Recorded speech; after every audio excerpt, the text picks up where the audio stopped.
Merci, Monsieur Poletti. Monsieur Duché.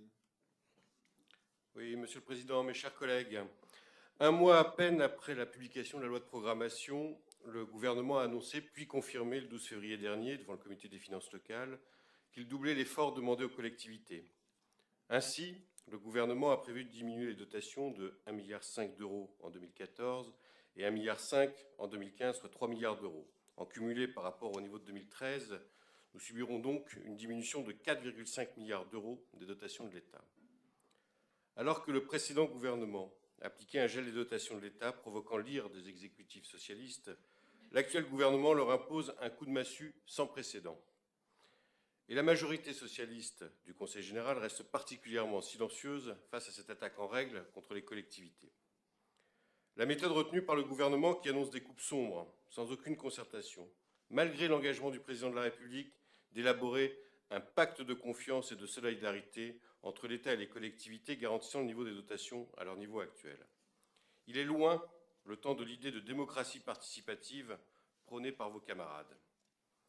En imposant des réductions massives de crédits, alors que les collectivités portent 75% de l'investissement public, le gouvernement fait peser sur elles son incapacité à faire des économies et à réformer le pays.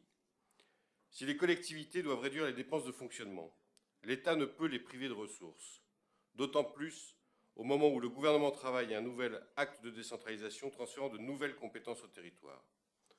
En agissant de la sorte, le gouvernement va placer les collectivités, et principalement les départements qui doivent faire face à une explosion de dépenses sociales, en situation de quasi-faillite.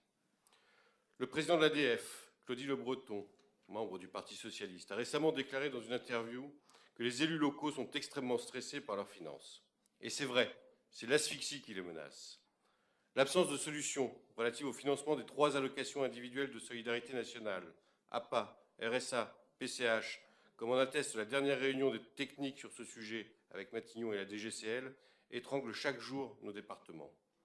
Le désengagement hier progressif de l'État devient aujourd'hui patent. Ce désengagement s'accélère. À la baisse des dotations de l'État, aux collectivités s'ajoutent des charges supplémentaires supportées par les collectivités, telles que la fameuse réforme des rythmes scolaires, et notamment l'impact sur les transports scolaires au niveau départemental. Cette politique de matraquage ne peut continuer indéfiniment.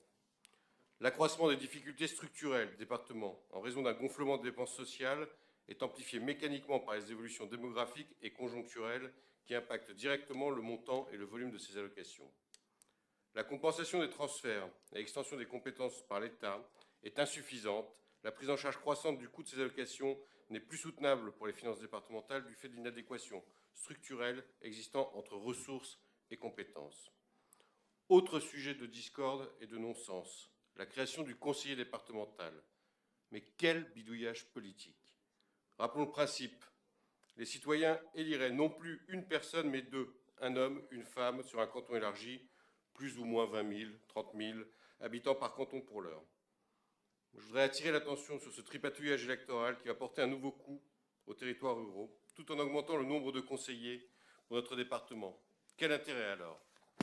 À part le fait de redécouper en faveur d'élus socialistes et leurs amis communistes et verts. Encore de nouvelles indemnités à verser. Et on ose nous parler d'économie. Ce projet de loi cause un dommage considérable au département puisqu'il lamine la représentation des territoires ruraux dans les collectivités locales et menace les équilibres souvent déjà fragiles entre l'urbain et le rural. De fait, la cohésion territoriale sera en danger.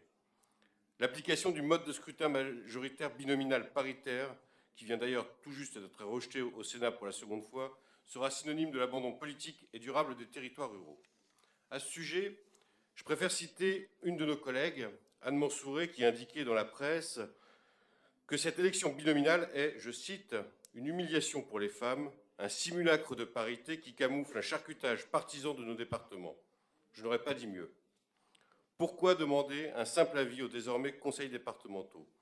Il eût été préférable de faire participer de façon effective les assemblées départementales, par exemple en rendant obligatoire la consultation préalable au redécoupage, les conseillers départementaux aux côtés du préfet.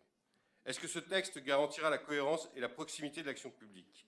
Il faut en douter, en raison du flou qui embrume la future gouvernance territoriale, qui éloignera et désintéressera progressivement le citoyen de la vitalité de nos territoires.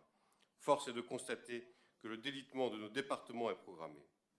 Au sujet du plan départemental d'insertion, j'y reviendrai plus longuement au moment de l'examen de votre proposition. J'attire tout de même ici votre attention sur le fait que nous sommes à un tournant de notre modèle d'État-providence. Il va falloir changer de registre en matière d'action sociale.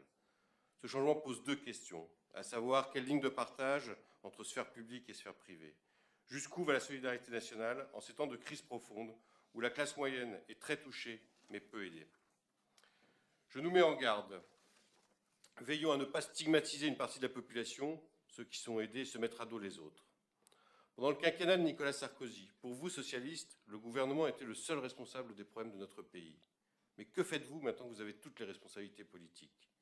Avec l'État PS installé, nos problèmes départementaux vont-ils être mieux écoutés? Les problèmes disparaître? La coordination entre les actions politiques locales, nationales de mise?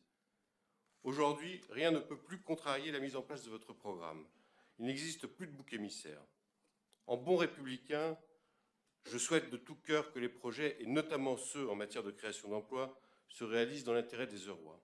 Mais après ces quelques mois d'exercice socialiste, j'ai malheureusement des doutes et je me pose une question. Quand allez-vous ressortir la banderole sur la façade du Conseil général pour dénoncer toutes ces atteintes à notre département ?